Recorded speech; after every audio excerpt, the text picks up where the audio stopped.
ਵੱਡਿਆਂ ਲੋਕਾਂ ਦੀਆਂ ਵੱਡੀਆਂ ਪ੍ਰੋਬਲਮ ਆਉਂਦੀਆਂ। 9:30 के बाद का टाइम का था, 9:30 का नहीं था। ये कोई 5-10 मिनट ऊपर नीचे हो जाना, ये तो कोई ये जेहलम के मुख्तलिफ सरकारी महकमों के एहलकार हैं, जिन्हें माहौलियात के आलमी दिन के मौका पे अवाम में प्लास्टिक बैग के खतरात की आगाही वाक के लिए शानदार चौक लाया गया। लेकिन ये एहलकार सूरज की तपिश के बावजूद डिप्टी कमिश्नर जेहलम का इंतजार करने पे मजबूर है।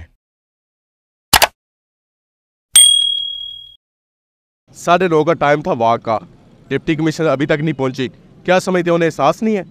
नहीं एहसास है, और बड़ियां मजबूरियां होंदियां ने, प्रॉब्लम होंदियां ने, ਵੱਡਿਆਂ ਲੋਕਾਂ ਦੀਆਂ ਵੱਡੀਆਂ प्रॉब्लम होंदियां ने। तो जो सरकारी एहलकार गर्मी की शिद्दत में इंतजार कर रहे हैं उनका कोई नहीं, फिर वाता घाटा करना ही पैंदा है, मैनेज करना ही पैंदा है।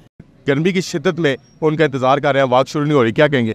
9 मिनट्स। 9:30 का वाक का टाइम था, डिप्टी कमिश्नर लेट, आप गर्मी की शिद्दत में इंतजार कर रहे हैं, क्या कहेंगे?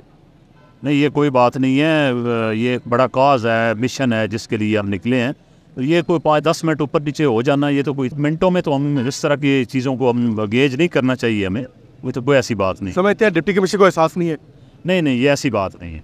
गर्मी की शिद्दत में सरकारी एहलकार इंतजार कर रहे हैं। 9:30 का टाइम था वाक का, डिप्टी कमिश्नर आधा घंटा पौना घंटा गुजर गया, अभी तक नहीं पहुंचे। क्या समझते हैं, उन्हें इस चीज़ का एहसास नहीं है कि इसकी अहमियत क्या है? नहीं, डिस साहब आ गई हैं, अब मैं क्या कर सकता हूँ, ये आपके बिल्कुल बैक पे तो जो टाइम है पार्ट हो गया, एंड वो टाइम की पाबंद हैं, वो टाइम पे पहुँच गए हैं। वो तो टाइम तो 9:30 का था। नहीं सर, टाइम 9:30 के बाद का टाइम का था, 9:30 का नहीं था। अफसरान की साइड ले रहे हैं? नहीं सर, नहीं अफसरान की ऐसी कोई बात नहीं है। जो टाइम शेड्यूल है ना, 9:30 के बाद का था। डिप्टी कमिश्नर आ गई है जी, वाक में शिरकत करेंगे।